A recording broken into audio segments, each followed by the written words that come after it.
প্রিয় বন্ধুরা, আজ শুনব এক প্রাচীন প্রেমের গল্প। মহাকবি কালিদাসের লেখা রাজা দুষ্মন্ত আর সরলমতি শকুন্তলার কথা।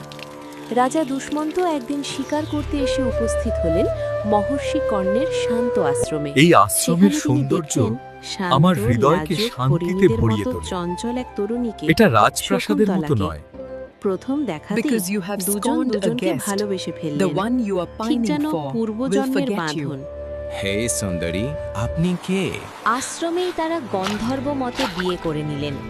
রাজা দুষ্মন্ত নিজের নাম লেখা একটি আংটি শকুন্তলার হাতে পরিয়ে শীঘ্র ফিরে আসার প্রতিশ্রুতি দিয়ে রাজধানীতে ফিরে গেলেন। কিন্তু হায়, একদিন হঠাৎ দুর্বাসা মুনি আশ্রমে এলেন।